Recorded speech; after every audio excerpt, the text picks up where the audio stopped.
You both mentioned teaching class. I think this is an important part of your day and different from maybe counselors 10, 20 years ago. Um, do you find that providing direct instruction with your students has made a difference at your school site? I know, Christine, I think you've been doing it a little bit longer at your school than Maggie has. So let's talk about that. I'd like to think so.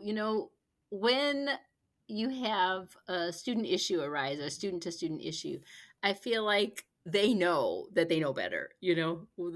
I, that we talked about, you know, Absolutely. what empathy Oh, is. yeah, they know better, yeah. Yeah, Maggie's you shaking her know head, better, definite yes. right? Yeah. And not that I'm going to come down hard on you, but you do know better. How many lessons have we had on this? Or, yeah. So, and I try to, a lot of things I think can be sort of headed off or avoided with a good knowledge base. And like, yeah. And we talk about, and even then, like for their own mental health.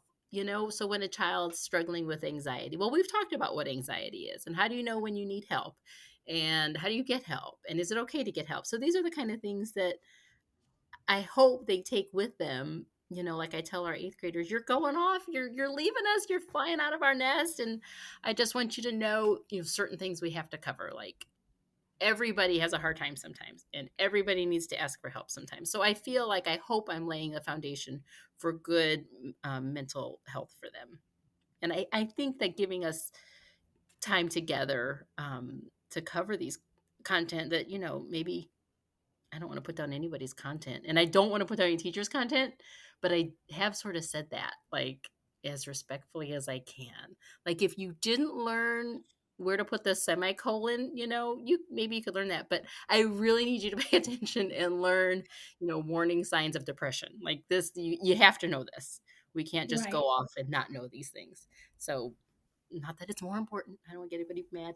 But it's sort of like life stuff you need, people. You really do. Even if you don't read Shakespeare's sonnets, okay, that's okay. But some of this stuff you have to know. Well, hopefully, working with them at the younger age and bringing on the foundational skill and knowledge will help so when they do get to high school, they can focus on the semicolon and not have to focus Right. on the other things going on in the Right. classroom. Right. Maggie, do you That's want to the add to thing. that? How is Uh, it going for I you? I think so. Typically, in the past, I would meet with the students or with each grade about once a month to 6 weeks, just depending on schedules. And so I still do that with the other fifth and below, but sixth, seventh, and eighth grade, I really advocated this year to be with them once a week. I just didn't feel like with COVID and all the things that happened with that, that they just needed more. Yeah. And I wanted to focus on them since they will be leaving us sooner. And I Right. hope, we're going to see how this year goes and what we can do for next year. But so far, since I'm almost a semester in, I definitely think it's making a difference. Maybe not in all of the lessons I'm teaching, but in being able to just have more open conversation with them.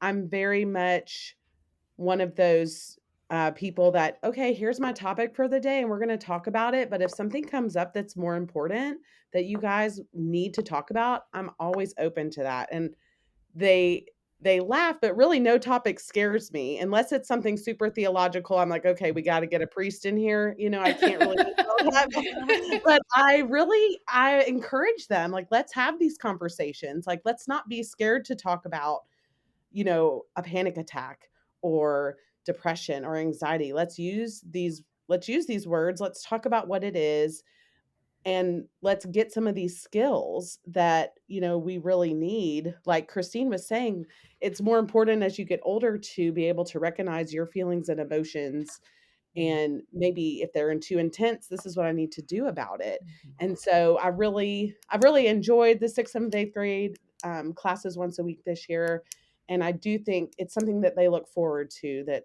well, some of them have told me they look forward to it every week because it's structured differently than their other academic classes. And so I think that that's something that they enjoy. They know they're going to come to me. We're going to have some music.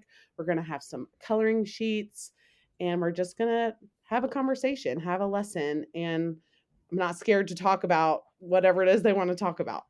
and listen to them, and I think that they know you're going to listen to them. It goes a long ways. That goes a Yes. long way with our students.